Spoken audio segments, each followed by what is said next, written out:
You are listening to Alex Nanlohi Podcast, to know the Lord and to make Him known.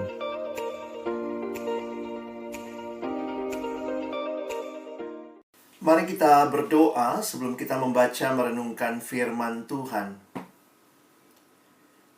Kami datang dalam ucapan syukur malam hari ini ya Tuhan. Di Sabtu Sunyi menyambut Paskah. Kami bersyukur kami boleh datang memuji, memuliakan nama-Mu.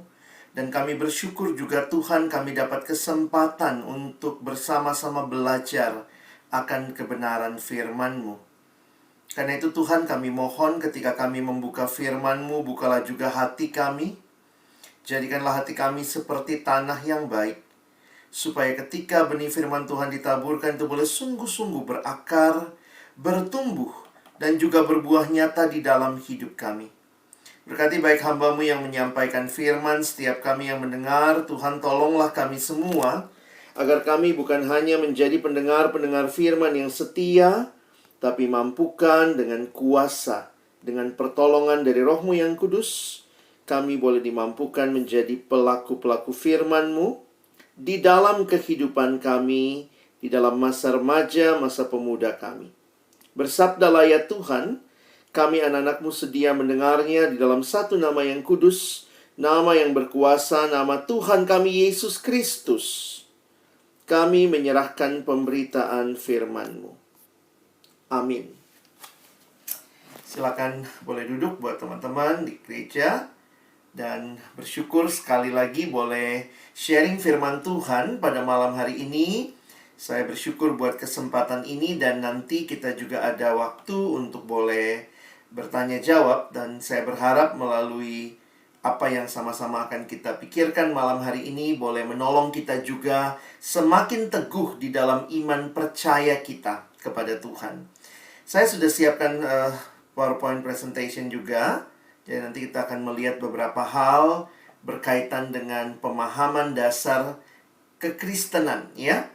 Karena kita malam hari ini akan berbicara keselamatan dan satu tema yang menarik untuk kita diskusikan juga. Once saved, always saved. Ya, sekali selamat, tetap selamat. Bagaimana menghayati ini? Apakah ini yang dinyatakan di dalam iman kita? Nah, saya ingin mengajak kita untuk melihat pertama-tama bahwa di dalam setiap agama, di dalam setiap kepercayaan ada konsep keselamatan. Jadi di dalam semua kepercayaan ada konsep tentang keselamatan. Tetapi mengapa kalau kita bicara tentang kekristenan, keselamatan yang kita terima di dalam Kristus itu merupakan kabar sukacita. Itu merupakan kabar baik, Injil.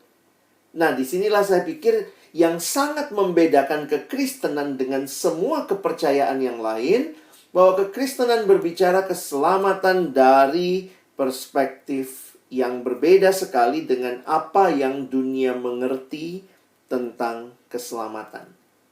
Nanti kita akan lihat sama-sama dalam pembahasan ini. Nah, saya mulai dengan kutipan ini terlebih dahulu. Satu kutipan yang bagi saya selalu berkesan untuk saya ingat dan saya juga sampaikan. Kekristenan bukanlah sekadar agama, tetapi adalah relasi dengan Allah melalui Yesus Kristus. Kekristenan bukan sekadar agama yang ada ritualnya, walaupun memang dalam kekristenan ada ritual ya. Kekristenan bukan sekadar kumpulan ajaran, walaupun di dalam kekristenan ada ajaran. Tetapi kekristenan lebih dari sekadar itu. Kekristenan adalah relasi dengan Allah di dalam dan melalui Yesus Kristus. Tidak ada pendiri agama yang minta untuk menerima diri mereka sebagai Tuhan dan Juru Selamat. Saya pikir itu beda sekali dengan kekristenan ya. Di dalam agama yang lain, kepercayaan yang lain, bicara keselamatan adalah lakukan ini, lakukan itu, percaya ini, ajarannya ini, lakukan ritual ini. Tetapi kekristenan berbicara lebih mendasar lagi bahwa ini adalah relasi dengan Allah di dalam Yesus Kristus. Karena itu, Yesus sebagai Juru Selamat itu menjadi inti dalam pengajaran Kristen. Ayat yang terkenal, kalau kita ingat Yohanes 3 ayat 16, karena begitu besar kasih Allah akan dunia ini sehingga ia telah mengaruniakan anaknya yang tunggal, supaya setiap orang yang percaya kepadanya, nah perhatikan ini, tidak binasa, melainkan beroleh hidup yang kekal. Di dalam kekristenan, kita melihat percaya pada Yesus itu punya peranan yang sangat penting. Kalau kita percaya pada Kristus, kita ada di dalam Dia, maka kita tidak binasa, melainkan beroleh hidup yang kekal. Posisi sangat penting. Ini generasi GPS ya, posisi sangat penting. Kita di dalam dosa, atau kita ada di dalam Kristus. Dan yang menarik kalau kita kembali ke ayat tadi, karena begitu besar kasih Allah akan dunia ini.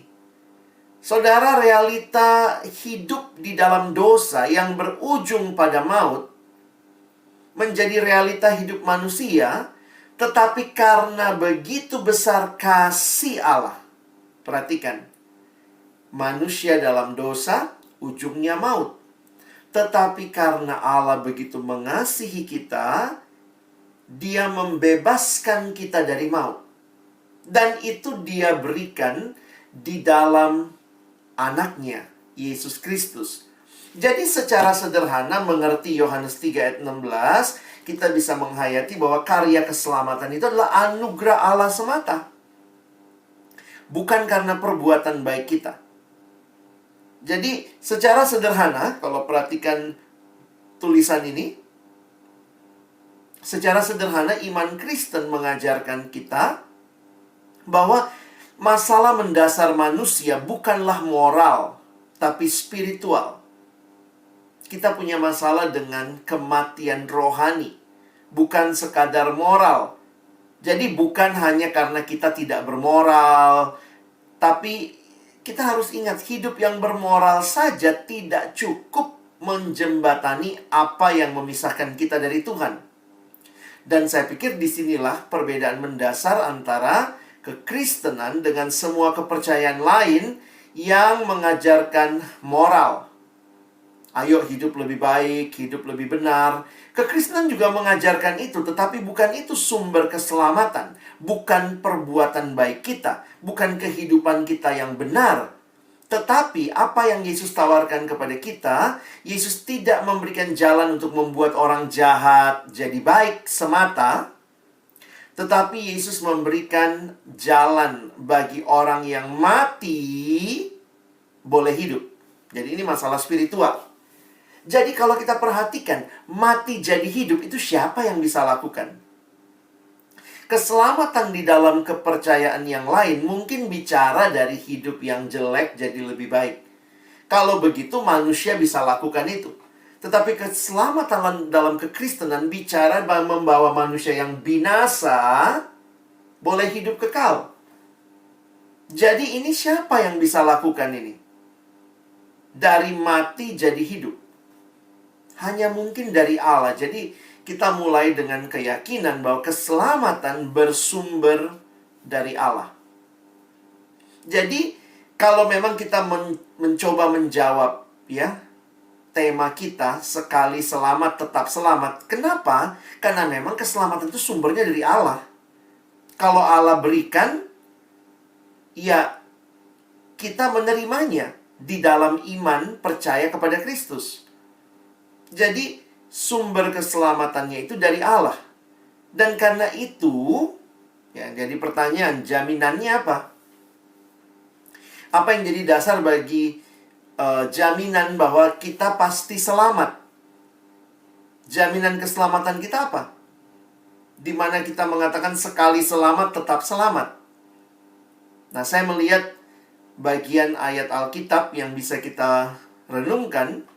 1 Yohanes 5 ayat 11 sampai ayat yang ke-13. Coba kita lihat sebentar ya. Nanti saya akan angkat 2 ayat untuk menolong kita mengerti jaminan dasar jaminan keselamatan kita. Ini yang pertama. 1 Yohanes 5 ayat 11 sampai 13. Teman-teman perhatikan ayatnya. Dan inilah kesaksian itu, Allah telah mengaruniakan hidup yang kekal kepada kita, dan hidup itu ada di dalam anaknya. Jadi bukan dibilang Allah mudah-mudahan mengaruniakan hidup yang kekal. Tidak. Allah telah mengaruniakan. Perhatikan ayat 12. Jadi barang siapa memiliki anak, ia memiliki hidup. Barang siapa tidak memiliki anak, ia tidak memiliki hidup. Semuanya itu kutuliskan kepada kamu, supaya kamu yang percaya kepada nama anak Allah tahu bahwa kamu memiliki hidup yang kekal. Jadi kalau kita sudah menerima Yesus, kita sudah menerima anak, maka kita memiliki hidup. Dan itu hidup bukan sekadar hidup. Perhatikan ayat 13. Hidup yang kekal. Jadi memang kehadiran Yesus dalam hidup orang percaya menjadi kehadiran yang membawa perubahan mendasar dari mati jadi hidup. Dan perhatikan, dituliskan di ayat 11, Allah yang mengaruniakan kepada kita hidup kekal itu. Dan hidup itu dia berikan di dalam anaknya. Jadi keselamatan dari Allah, jaminannya adalah Allah sendiri yang telah memberikan itu. Karena itu Yesus menyatakan, coba perhatikan ya, ayat yang lain, Yohanes pasal 10, ayat 27, sampai ayat yang ke-29. Bagi saya ayat ini sangat unik. Menolong kita memahami kalimat Yesus. Dia mengatakan dalam konteks gembala dan domba kepada murid-muridnya. Domba-dombaku mendengarkan suaraku, dan aku mengenal mereka. Dan mereka mengikut aku. Aku memberikan hidup yang kekal kepada mereka, dan mereka pasti tidak akan binasa sampai selama-lamanya. Namanya juga hidup kekal. Dan nah ini menarik. Dan seorang pun tidak akan merebut mereka dari tanganku. Bapakku yang memberikan mereka kepadaku lebih besar daripada siapapun, dan seorang pun tidak dapat merebut mereka dari tangan Bapa. Jadi apa jaminan kita? Allah sendiri yang bukan hanya berjanji, tetapi telah mengaruniakan, dan ketika dia mengaruniakan itu, Bapa juga berkuasa menjaga, tidak ada seorang pun yang bisa merebut mereka dari tanganku. Wah, jadi kalau kita perhatikan, orang Kristen mengatakan sekali selamat tetap selamat, ini bukan kegeeran, saudara. Ini bukan karena kita, oh saya cukup kuat, saya cukup bagus hidupnya, saya cukup benar hidupnya. Bukan karena kita, jaminannya bukan perbuatan kita. Tetapi Allah sendiri yang berjanji, menggenapkan janjinya, dan memelihara sampai pada akhirnya kita menerima hidup kekal secara sempurna ketika Yesus datang kali yang kedua.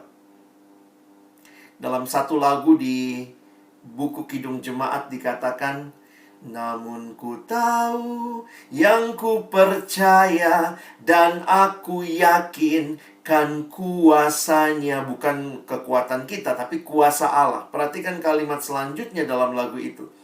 Ia menjaga yang ku taruhkan hingga harinya kelak.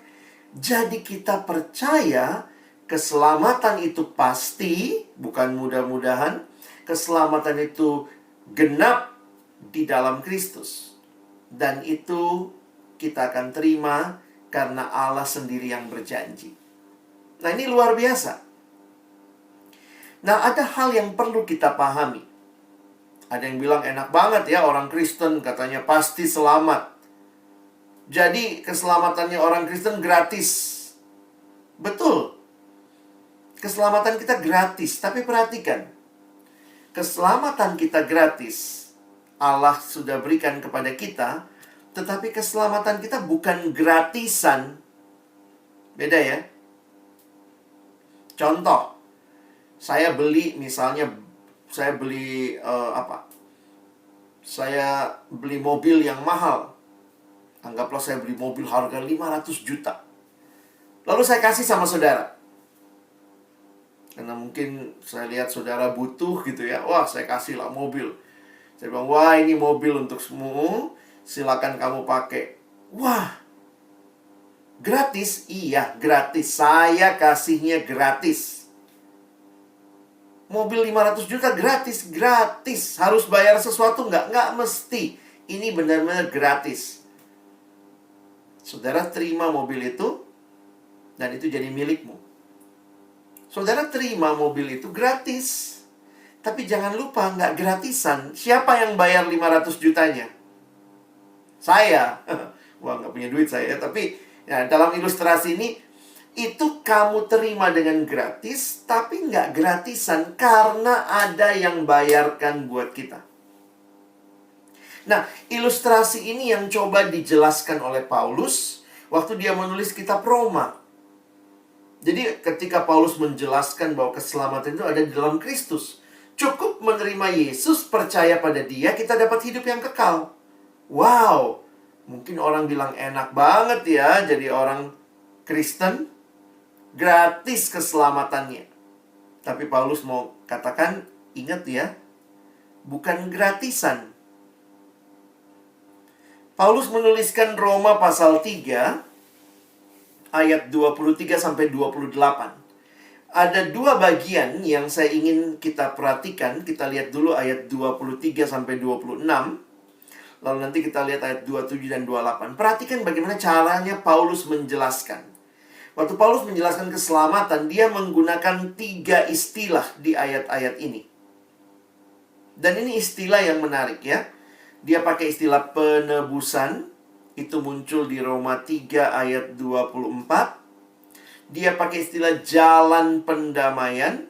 Nanti muncul di ayat 25. Dan dia pakai istilah pembenaran. Muncul di ayat 24 dan ayat 26. Nah, coba saudara lihat sebentar. Ayat 24 berarti ada kata penebusan ya. Lihat kalimatnya. Kalau lihat dari Roma 3 ayat 23. Karena semua orang telah berbuat dosa dan telah kehilangan kemuliaan Allah, dan oleh kasih karunia telah dibenarkan dengan cuma-cuma karena penebusan dalam Kristus Yesus. Benar ya? Ayat 24 ada penebusan. Sekarang kita lihat ayat 25. Ada pendamaian. Oh, tadi di ayat 24 juga ada pembenaran ya. Ada tuh kalimat. Dan dibenarkan dengan cuma-cuma. Nah, nanti di ayat 25 dan 26 ada kata jalan pendamaian. Dan juga ada kata pembenaran diulang lagi. Nah, ini coba lihat ayat 25 dan 26. Kristus Yesus telah ditentukan Allah menjadi jalan pendamaian karena iman dalam darahnya. Hal ini dibuatnya untuk menunjukkan keadilannya, karena ia telah membiarkan dosa-dosa yang telah terjadi dahulu pada masa kesabarannya. 26. Maksudnya ialah untuk menunjukkan keadilannya pada masa ini supaya nyata bahwa ia benar dan juga membenarkan orang yang percaya kepada Yesus. 3 istilah ini adalah istilah yang menarik untuk menggambarkan keselamatan. Keselamatan yang diberikan Yesus kepada kita. Itu yang Paulus lagi jelaskan. Coba perhatikan. Kita bahas satu-satu ya. Istilah penebusan. Itu sebenarnya istilah perdagangan. Apa sih artinya menebus? Kalau ada sebuah benda terjual atau tergadai, maka menebus itu berarti saya membayarkan sejumlah uang atau saya tukar dengan barang supaya benda yang terjual atau tergadai itu saya tebus, berarti itu kembali jadi milik saya.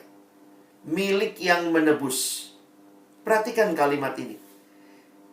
Paulus ingin menjelaskan kepada jemaat, apa sih yang terjadi? Yesus menebus kita. Kita yang terjual di bawah kuasa dosa, Dia tebus kita. Kalau bicara ditebus, siapa yang aktif? Ya, penebusnya. Penebusnya yang aktif. Bukannya yang benda yang terjual, tergadai itu yang aktif. Jadi ini karya siapa? Sampai terjadi penebusan, itu karya yang menebus. Nah, itu kira-kira caranya Paulus menjelaskannya. Selanjutnya, jalan pendamaian. Ini istilah agama. Di dalam perjanjian lama ada tabut perjanjian. Dan menarik sekali, tabut perjanjian itu ada tutupnya. Kenapa? Karena Tuhan mengatakan kalau kamu langsung lihat ke dalamnya, kamu mati. Apalagi pegang, lihat aja mati gitu ya. Lalu kemudian Musa diminta untuk membuat tutup. Tutup pendamaian, atau disebut juga jalan pendamaian. Nah, tutupnya itu apa? Supaya ketika orang melihat, dia nggak langsung lihat dalamnya, dia lihat tutupnya. Dan tutup itu adalah istilah yang dipakai dalam konteks ritual agama. Di tutup pendamaian itulah biasanya dipercikkan darah korban. Nah, Yesus digambarkan seperti tutup pendamaian itu, jalan pendamaian.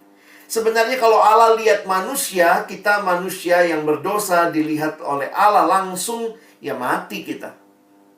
Tetapi Yesus menjadi tutup pendamaian, jalan pendamaian yang justru mendamaikan kita dengan Allah.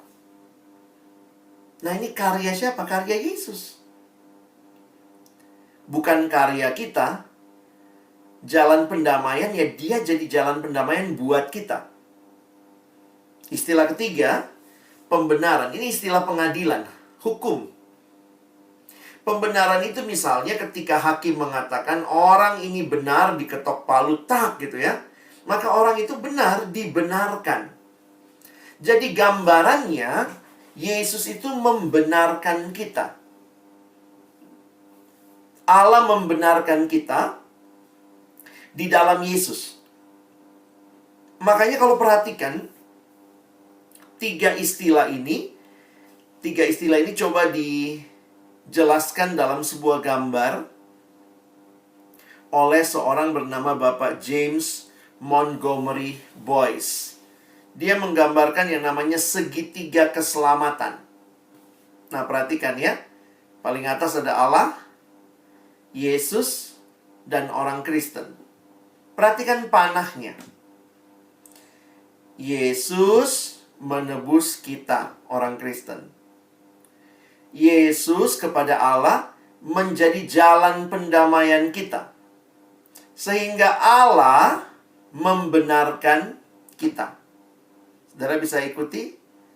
Yesus menebus kita. Yesus mendamaikan kita dengan Allah, dengan Bapanya. Dan Bapa sekarang melihat kita benar di dalam Kristus.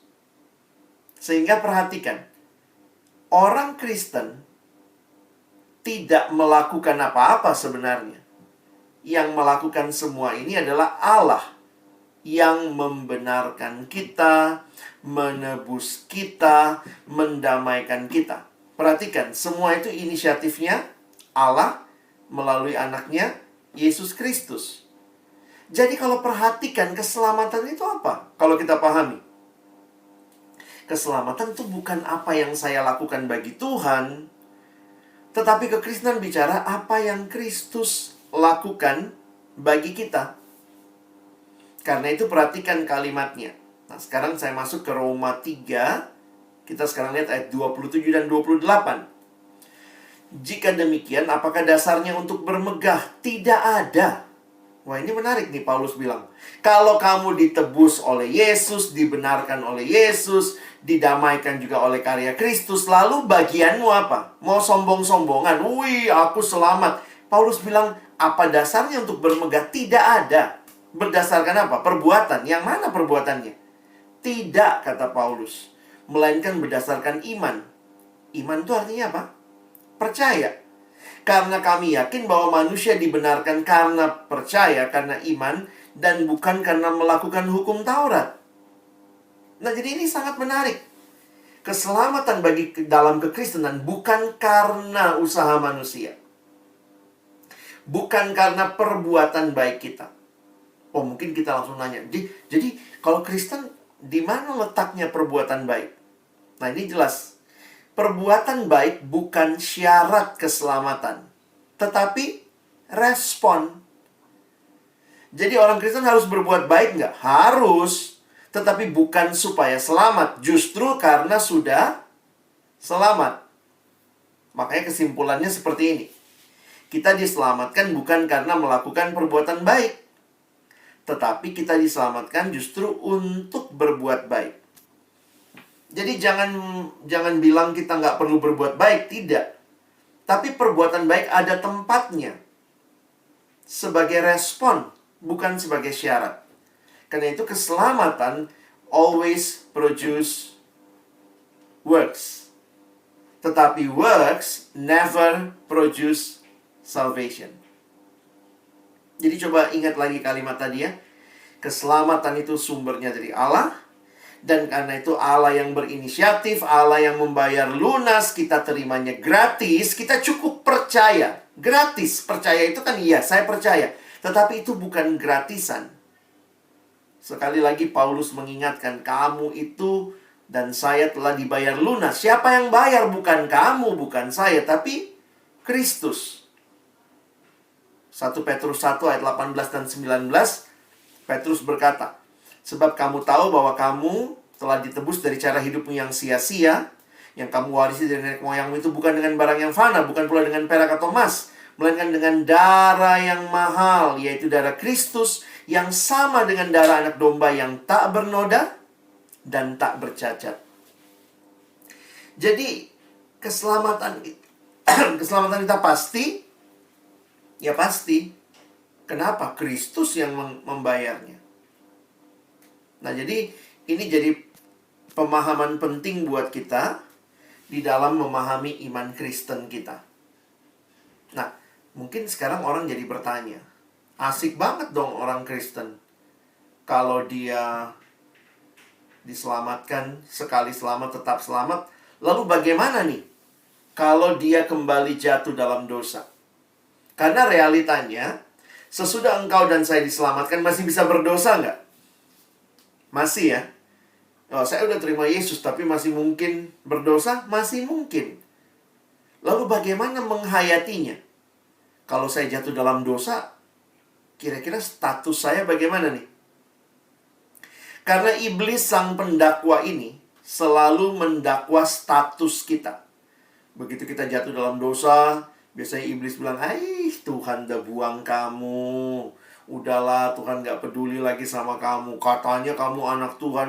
Udahlah, Tuhan sudah tidak peduli sama kamu. Jadi seringkali memang di dalam dosa kita tuh punya perasaan yang menjadi sesuatu respon yang sangat wajar, seolah-olah kita ini sudah dibuang oleh Tuhan. Lalu bagaimana kita memahaminya? Nah, saya coba memberikan kalimatnya untuk teman-teman dan saya perhatikan. Ingat, setelah kita percaya, setelah kita diselamatkan, kita anak Tuhan, maka kalau kita jatuh lagi dalam dosa, ingat bahwa dosa tidak merusak status kita di hadapan Tuhan. Namun yang dosa rusak adalah relasi kita dengan Tuhan. Maksudnya apa? Kalau kamu sekali anak Tuhan, ya tetap anak. Nggak bisa dong hari ini anak, besok waktu bikin dosa, akhirnya jadi musuh lagi. Terus besoknya lagi jadi anak lagi. Terus besoknya jadi musuh lagi. Nggak. Dosa tidak merusak statusnya. Tapi yang dosa rusak adalah relasinya. Contoh, seorang anak di rumah lagi demen main bola, karena nggak boleh keluar rumah, main bolanya dalam rumah. Dia nendang. Karena dia tendang begitu rupa, pecahlah vas bunga kesayangan mamanya. Ketika mamanya pulang dan tahu vas bunganya pecah, wah, anaknya udah takut nih.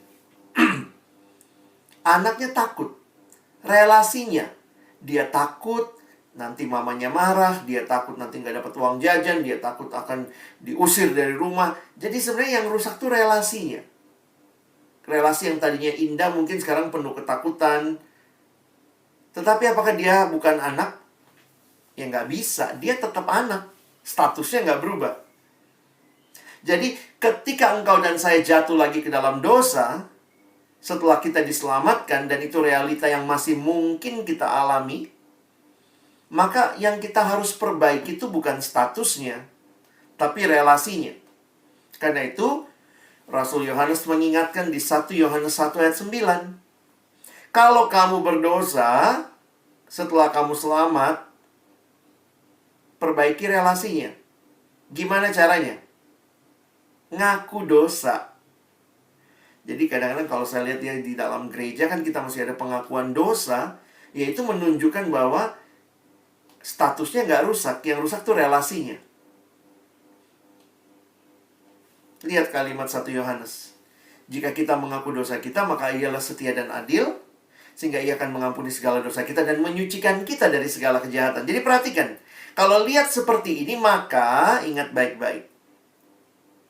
Kalau anak itu pecahin vas, langkah terbaik memulihkan relasi, ya ngaku sama mamanya. Ma, aku udah pecahin vas bunga kesayangan mama, maafin ya. Datanglah kepada Tuhan, ngakui dosamu, perbaiki relasimu. Jadi sikap yang benar dalam situasi kita masih mungkin berdosa, maka disiplin pengakuan dosa. Mengaku kepada Tuhan, lalu sesudah mengaku ya bertobat, sungguh-sungguh menyesal. Tapi bertobat dan menyesal ini jangan cuma nyesal ya. Karena sebenarnya begini, nyesal tanpa pertobatan tuh gak ada gunanya. Kenapa? Ada orang yang menyesal, tapi ternyata sekadar ya pas lagi KKR nyesal gitu, nangis, tapi nggak ada pertobatan. Di dalam Alkitab, pertobatan itu digambarkan berbalik 180 derajat. Menyesal bisa digambarkan itu nggak berbalik 180 tuh. Dia masih tetap di situ, cuma nyesal aja, aduh, kenapa aku lakukan, aduh, tapi nggak berubah. Nah, kita mau pertobatan. Dan tentunya next-nya, nah, mari kita berserah untuk hidup yang taat sesuai dengan firman Tuhan. Jadi kerinduan kita yang sudah diselamatkan oleh Tuhan, biarlah kita hidup di dalam status sebagai anak Allah, dan juga terus hidup dalam relasi yang indah dengan Tuhan. Nah, karena itu, buat kita yang diselamatkan bukanlah berarti terus-menerus menikmati dosa, tidak. Justru kalau engkau sudah diselamatkan, engkau akan menghidupi keselamatan itu dengan penuh anugerah. Contohnya begini ya. Karena ada yang bilang enak ya, orang Kristen keselamatannya gratis. Kalau udah selamat, kalau bikin dosa lagi tinggal minta ampun. Asik dong, berarti terus-terusan aja bikin dosa. Saya pikir kalau kamu seperti itu pemahamannya, kamu nggak ngerti kekristenan. Kekristenan yang serius mengerti keselamatan, dan keselamatan itu dimengerti sebagai satu hal yang Allah lakukan, tapi kemudian kita responi dengan kehidupan yang sungguh di hadapan Tuhan. Abang balik kasih contoh tadi.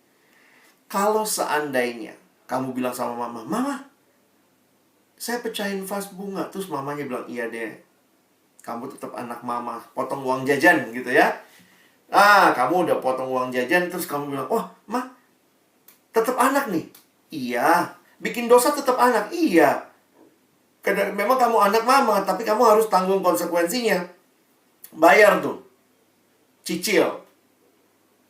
Kalau dia anak yang baik, bagaimana dia meresponi pengampunan?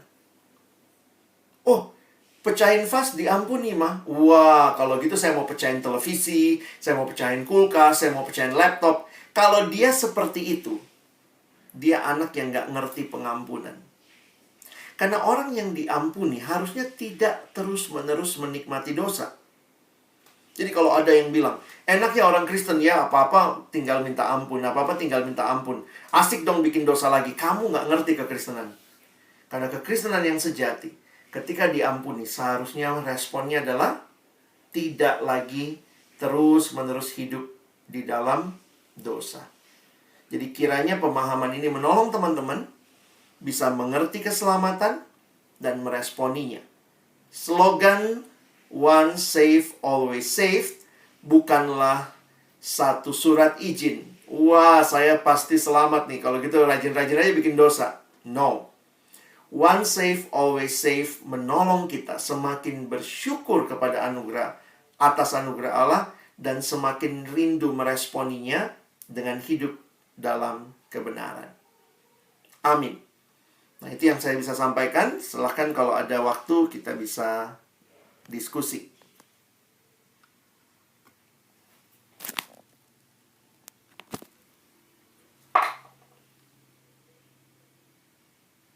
Ya mungkin ada teman-teman yang mau ditanyakan, yang di gereja ataupun di Zoom, silakan.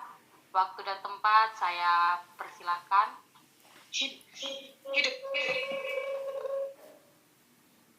Shalom Bang Alex, Shalom. masih dengan saya lagi Bang yang selalu bertanya di setiap sesi. Iya, silakan Anthony. Baik Bang, ini ada beberapa pertanyaan. Iya. Kalau tadi Abang sampaikan kalau kita sebagai anak Tuhan masih berbuat dosa tapi statusnya tidak berubah, artinya kita masih sebagai anak Tuhan. Yang menjadi pertanyaan, apakah kita berbuat dosa tapi masih tetap diselamatkan? Nah, itu dulu Bang yang pertama Bang. Kemudian yang kedua Bang, ini pertanyaan kedua dengan ketiga ini pertanyaan-pertanyaan yang sering saya dengarkan di lingkungan kehidupan saya Bang. Yang pertama, apabila ada orang yang percaya berbuat baik selama hidupnya, tapi ketika di akhir hidupnya dia mati dengan bunuh diri, apakah diselamatkan Bang? Dia orang percaya begitu? Dia percaya berbuat baik selama kehidupannya, tapi mati dengan bunuh diri, apakah diselamatkan? Kemudian Bang yang terakhir, apabila ada bayi yang baru lahir meninggal, apakah diselamatkan Bang? Karena dia nggak sempat percaya Bang.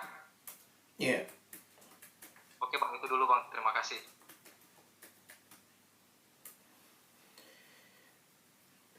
Kalau pertanyaan yang pertama tadi tentang bagaimana bagaimana dia melakukan dosa tapi tetap anak Allah. Sebenarnya begini. Kita itu setelah kita selamat dalam Kristus, kita sudah memperoleh status yang baru. Tapi status yang baru ini juga diikuti dengan proses perubahan. Saya kasih contoh begini ya. Ada seorang raja, dia lagi cari penerus. Wah, nggak ada nih yang dia lihat karena dia nggak punya anak. Siapa yang penerus ini? Dia susah percaya orang-orang di istana semua baik-baik sama dia supaya dijadikan penerus. Dia bertekad untuk cari penerus. Raja menyamar jadi rakyat biasa. Sebagai seorang kakek tua, dia datang ke rumah-rumah, dia minta bantuan. Tapi nggak ada yang bantu. Tapi kemudian ada seorang anak muda, lihat dia, lalu kemudian tergerak hatinya, tolong si raja, si kakek tua ini. Dia bawa ke rumahnya yang sederhana, dia kasih makan, dia berikan apa yang menjadi bagian dari untuk kakek tua ini. Wah, kemudian sang raja menikmati semua itu, dan akhirnya sang raja harus kembali ke istana. Dan dia bilang, wah sekarang saya udah ketemu nih, siapa yang akan menjadi penerus saya. Akhirnya dia kirimlah orang untuk menjemput pemuda ini. Nah bayangkan, pemuda, orang kampung, anak desa. Tapi kemudian sekarang, dia diangkat jadi putra mahkota. Pangeran. Anaknya sang raja. Dia diadopsi. Nah, yang menarik adalah begini. Ketika dia diadopsi itu, dia secara status sudah anaknya raja. Secara hukum, secara legal, diadopsi jadi anaknya raja. Nah, tetapi dia sudah jadi anak raja, tapi kelakuannya masih kelakuan anak kampung, ya. Diajak makan, makannya pakai tangan, kakinya naik gitu ya. Ya kayak anak kampung mungkin gitu ya. Lalu kemudian ya sang raja kemudian pelan-pelan mesti ngajarin. Ingat ya, kamu anak raja. Makannya ada aturannya, cara makannya. Jadi dia belajar tuh, belajar pakai sendok, pakai garpu, pakai pisau.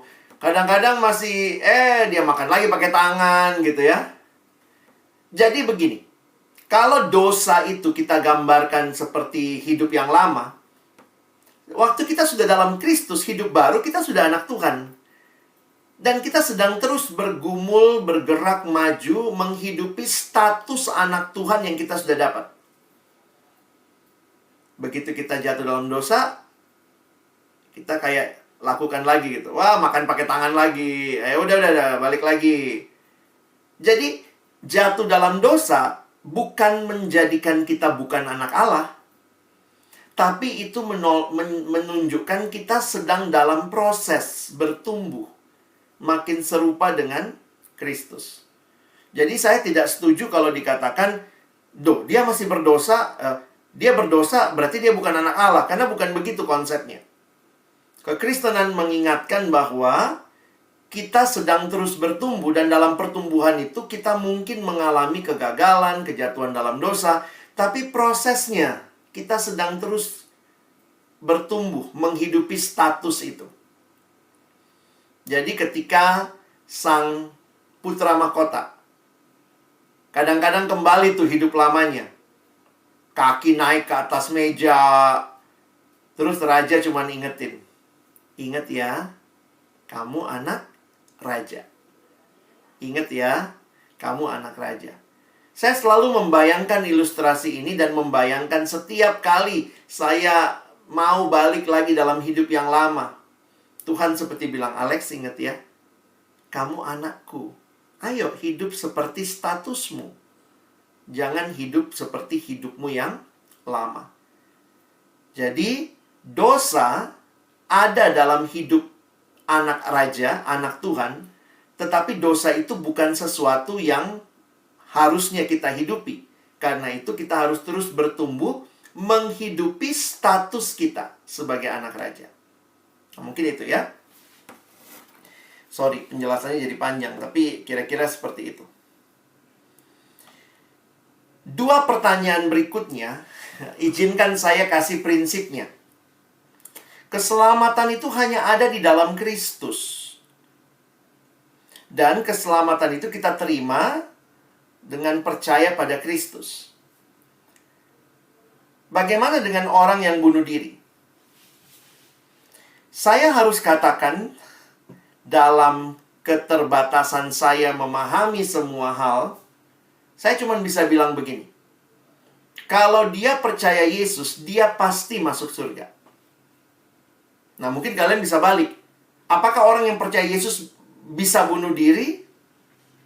Kalau saya tanya, saya hanya bisa katakan bisa saja.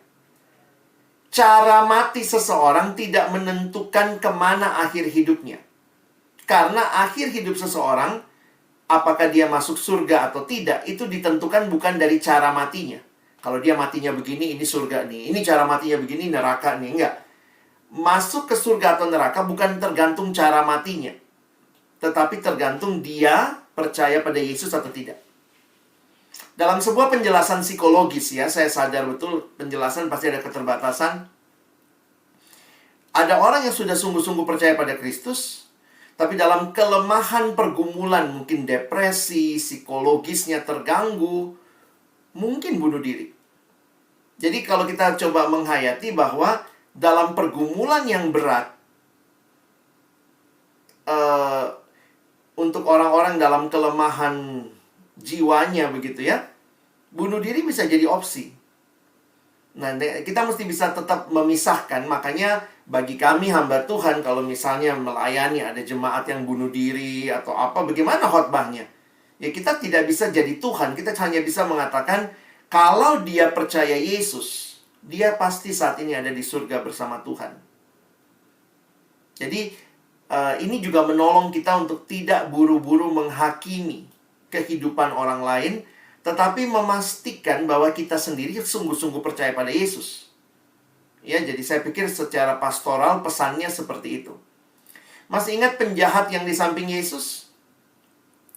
Kita lagi Paskah nih ya, peringatan Jumat Agung, besok Paskah. Masih ingat penjahat yang di samping Yesus? Orang tuh sampai matinya disalib, pasti kejahatannya besar. Kalau Yesus jelas kita tahu dia tidak bersalah karena dengki, iri hati. Tapi kan penjahat lain, masih ingat dua penjahat di samping kiri kanan Yesus itu kan? Lalu kemudian salah satunya bilang, ingatlah aku waktu engkau datang dalam kemuliaan. Terus Yesus ngomong, hari ini juga engkau ada bersama aku di Firdaus. Jadi itu sekali lagi tidak tergantung cara matinya. Wah, disalib nih. Oh, dosanya pasti banyak.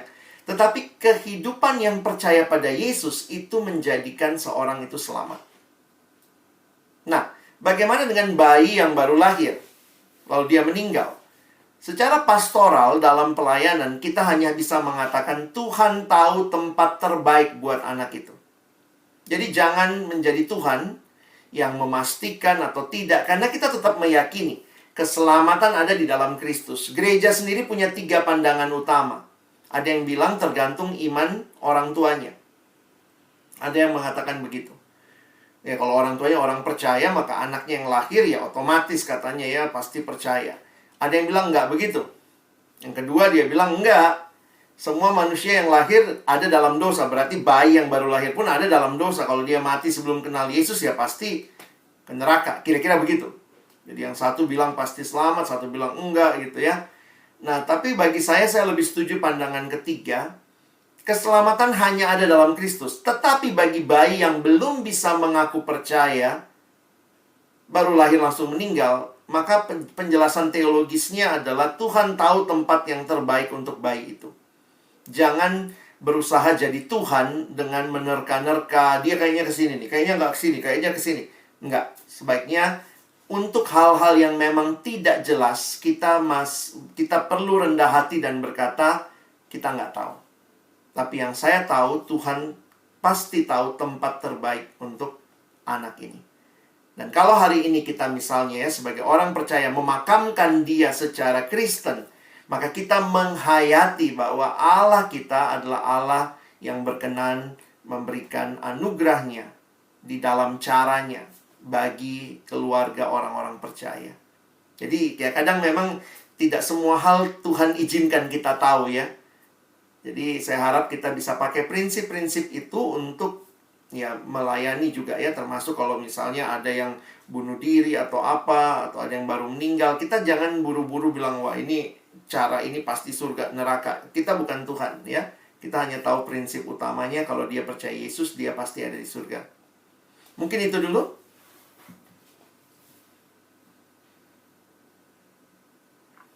Terima kasih Bang Alex untuk penjelasannya. Untuk jawabannya mungkin udah tepat ya Bang Antoni. Udah? Ya. Mungkin ada pertanyaan lain dari teman-teman?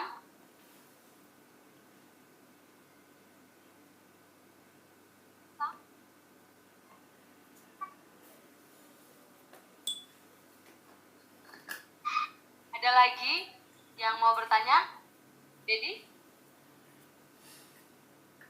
Mungkin teman-teman yang di Zoom ada yang...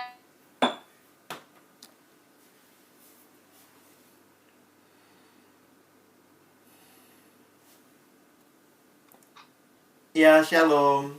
Ya, saya Cila dari Gemia Nubradugri. Ya. Saya ingin bertanya, dari kalimat once saved, always saved, itu apakah ada kemungkinan seorang Kristen untuk kehilangan keselamatannya?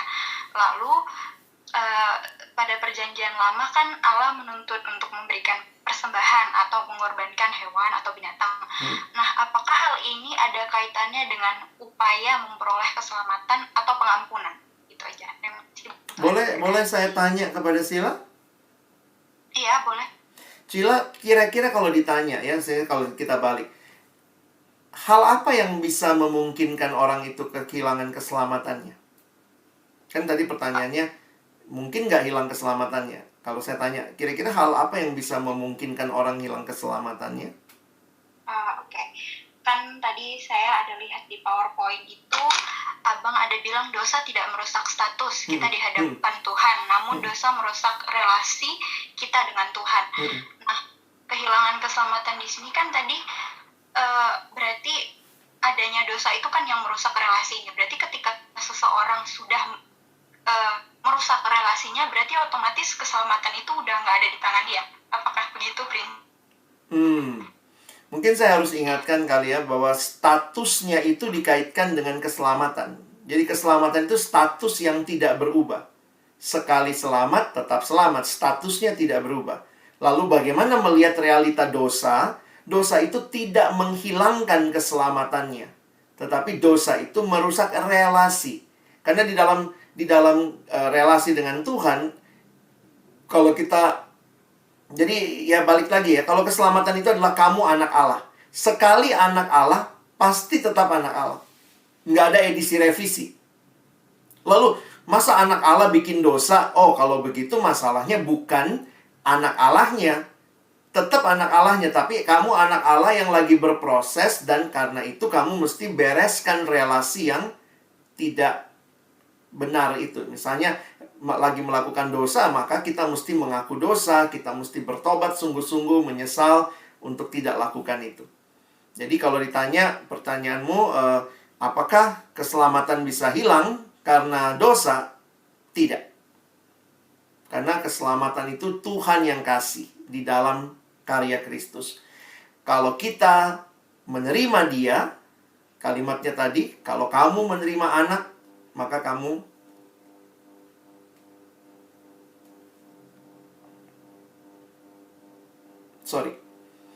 Jadi kalau kamu menerima anak, ya kamu ada di dalam Dia, kamu menerima anak, ya kamu punya keselamatan itu. Jadi prinsipnya seperti itu.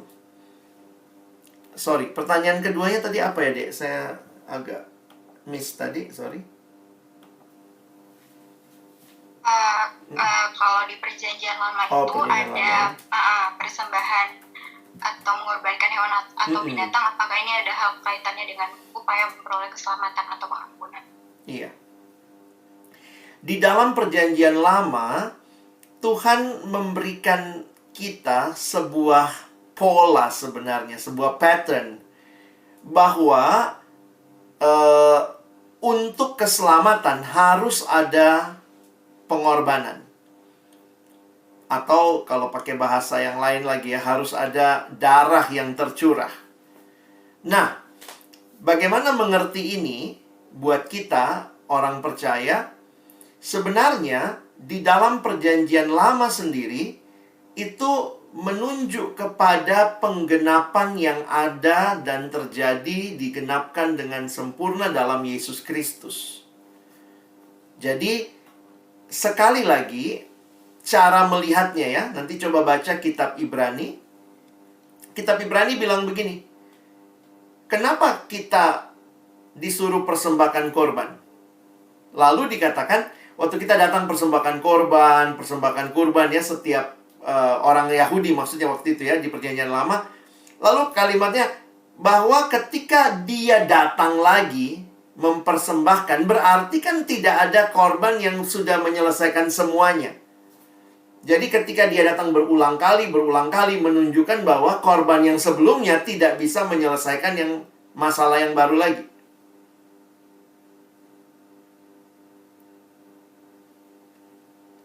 Sorry, saya mohon maaf ini ya, apakah terdengar saat ini? Dengar, Bang. Oke. Jadi perjanjian lama ketika dilihat dalam perspektif perjanjian baru, bahwa korban itu tidak bisa menyelesaikan dosa. Jadi, makanya penulis kitab Ibrani menunjukkan bahwa korban yang ada di perjanjian lama hanyalah gambaran dari korban Kristus yang bisa sempurna menggenapkan segala sesuatu. Lalu dia pakai istilah lagi, mana mungkin korban lembu, korban hewan bisa menyelesaikan pergumulan dosa manusia. Nah, akhirnya dia bilang itu digenapkan di dalam Kristus. Nah, jadi kalau kita pikir, apakah di perjanjian lama, prinsip itu menunjukkan bahwa manusia bisa berupaya untuk selamat? Sebenarnya pada dasarnya sih tidak. Justru gambaran itu menunjukkan mereka butuh korban yang sempurna. Nah, makanya ada yang nanya, kalau keselamatan hanya dalam Kristus, bagaimana orang di perjanjian lama? Bang, di sini lagi hujan. Oh iya. Iya, mungkin jaringannya sedikit terganggu, Bang. Sekarang terdengarkah? Terdengar, Bang, terdengar. Oke. Jadi akhirnya ada yang nanya, bagaimana dengan korban perjanjian lama? apa yang ditunjukkan dengan korban itu. Kalau keselamatan hanya ada dalam Kristus, bagaimana orang di perjanjian lama? Nah, secara sederhana, jawabannya adalah orang di perjanjian lama percaya pada Mesias yang akan datang, yang akan menjadi korban yang sempurna. Sementara kita di perjanjian baru, kita percaya kepada Yesus yang sudah datang 2000 tahun lalu ya. Jadi kalau di perjanjian lama mereka percaya pada Yesus yang akan datang, kita percaya pada Kristus yang sudah datang. Nah, ketemunya di tengah tuh. Salib, dia percaya pada yang akan datang, kita percaya kepada yang sudah datang. Jadi sebenarnya tetap keselamatan intinya ada di dalam Kristus. Korban itu sendiri menjadi gambaran Kristus, bukan berarti korban itu yang menyelesaikan dosa. Kira-kira seperti itu.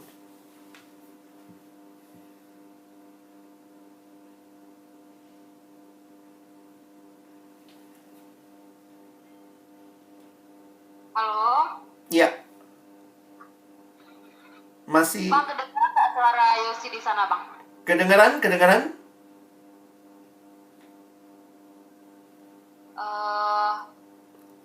Ya, ini ada pertanyaan selanjutnya, Bang. Ya. Ini dari Atalia Riyama.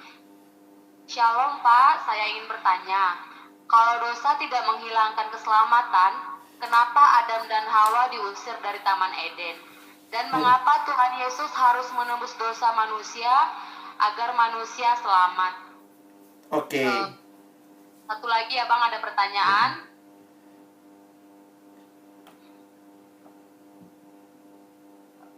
Pertanyaannya, bagaimana dengan orang yang dulunya Kristiani, kemudian pindah agama? Apakah keselamatan itu masih ada? Mungkin ini itu aja pertanyaannya, Bang. Oke. Makasih ya. Ya, Nah. sama-sama. Saya lihatnya begini. Kalau kalian perhatikan apa yang terjadi pada Adam dan Hawa, bahwa mereka diberi kebebasan untuk memilih. Ini agak berbeda dengan kita. Kalau kita perhatikan buat kita yang ada di dalam perjanjian baru, manusia secara umum beda. Kita bukan Adam dan Hawa yang mereka punya kebebasan untuk memilih. Nah, ketika mereka memilih yang tidak sesuai dengan kehendak Tuhan, mereka justru berontak kepada Tuhan, mau jadi Allah, maka Allah mengusir mereka. Tetapi perhatikan, sejak perjanjian lama, kitab Kejadian pasal 3, Tuhan sudah memberikan petunjuk tentang jalan keselamatan. Dikatakan kepada ular itu ya, bahwa keturunan perempuan ini akan meremukkan kepalamu. Jadi penjelasan itu memberikan jalan keluar terhadap dosa. Dan ketika Adam dan Hawa diusir dari Taman Eden, masih ingat waktu mereka telanjang? Mereka pakai pakaian dari daun-daun ya, daun pohon ara. Lalu perhatikan di dalam kalimat sesudahnya, lalu Tuhan memberikan kepada mereka pakaian dari kulit binatang. Sebenarnya kalau kita perhatikan penjelasan ayat itu, kalau Tuhan kasih pakaian dari kulit binatang, sebelum dikasih berarti binatangnya harus diapain? Harus dibunuh dulu kan? Nah, jadi di dalam kita mengerti kenapa di perjanjian lama pakai sistem kurban. Kenapa harus ada darah yang dicurahkan? Mereka melihatnya kembali kepada Kejadian 3, di mana Tuhan memberi petunjuk bahwa nanti keturunan perempuan ini akan menyelesaikan dosa. Dan itulah yang digenapkan dalam Yesus. Makanya Yesus yang datang menebus manusia. Dia meremukkan kepala si iblis. Tetapi pada saat yang sama, petunjuk bahwa kurban itu yang harus mereka persembahkan dengan pakaian dari kulit binatang. Dan itu kembali lagi semua digenapkan dalam Yesus. Jadi sebenarnya indah sekali kalau kalian perhatikan bagaimana cara Tuhan menjanjikan dan memberikan penggenapannya, itu semua ada di dalam Kristus. Jadi, kalau kita perhatikan sebenarnya, Adam sama Hawa ini berbeda dengan kita. Kita semua yang lahir di bawah garis keturunan Adam dan Hawa, kita semua berdosa. Tetapi Adam dan Hawa pada awalnya punya pilihan untuk berdosa atau tidak berdosa. Nah, situasi itu yang buat saya agak harus membedakan antara kasusnya Adam Hawa dengan kita. Nah, realitanya ketika kita ada di dalam dosa, maka upah dosa adalah maut. Jadi memang maut itu menunjukkan bahwa kita bukan anak Allah. Tetapi ketika kita diselamatkan oleh Kristus, oleh Allah sendiri dalam karya Kristus, maka setiap kita yang percaya, kita memperoleh keselamatan. Nah, mungkin kira-kira penjelasan sederhananya seperti itu ya. Lalu yang kedua, bagaimana dengan orang yang mungkin kita pakai bahasa kita murtad?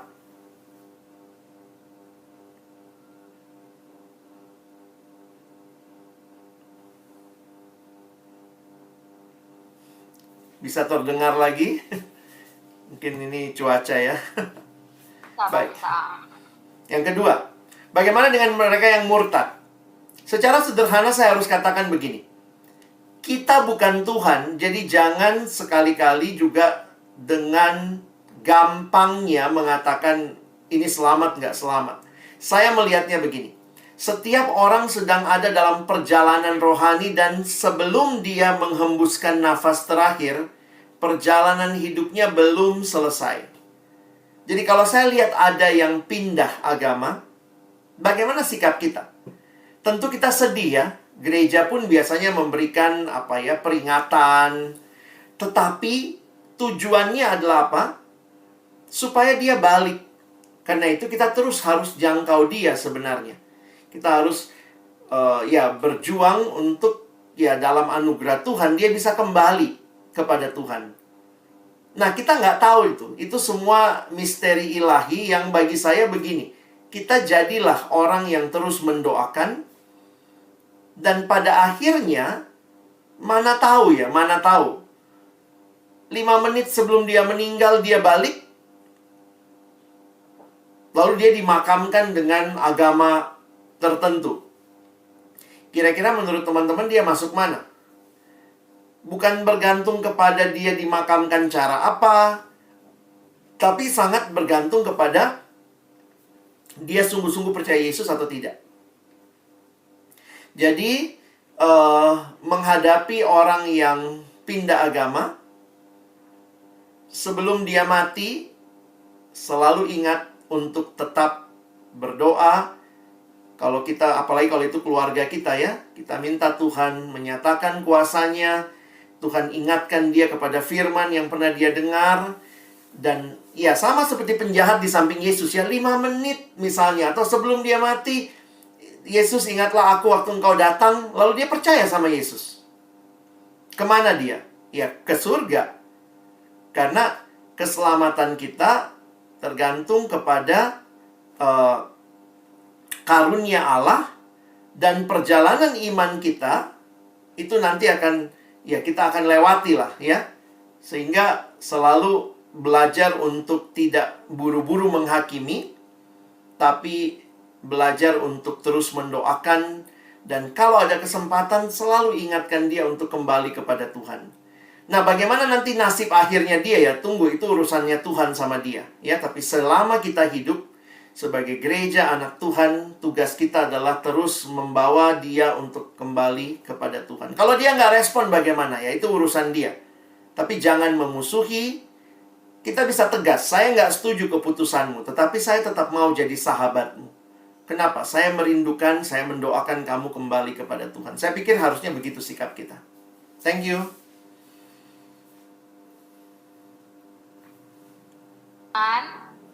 Yang nantinya pindah agama, itu keselamatannya berarti Tuhan ya Bang yang tahu. Kita jangan bicara keselamatannya dulu kalau dia masih belum sampai akhir hidupnya ya. Pokoknya kita pegang prinsip kalau dia percaya Yesus, dia pasti ke surga.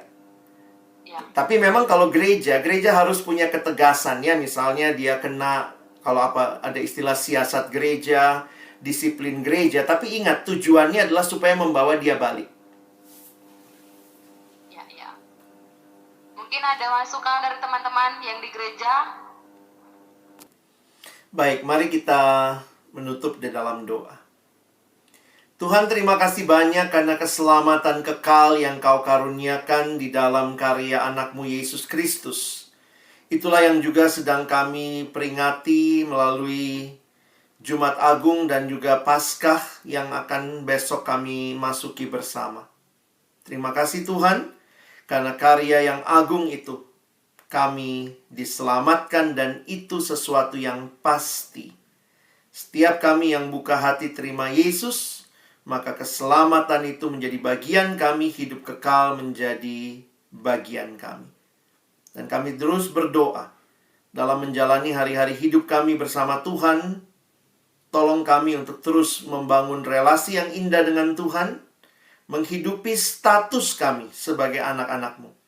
Sehingga kami bukan hidup mempermalukan Tuhan kami, tapi kami hidup mempermuliakan Tuhan yang sudah memberikan status yang baru sebagai anak-anak-Mu.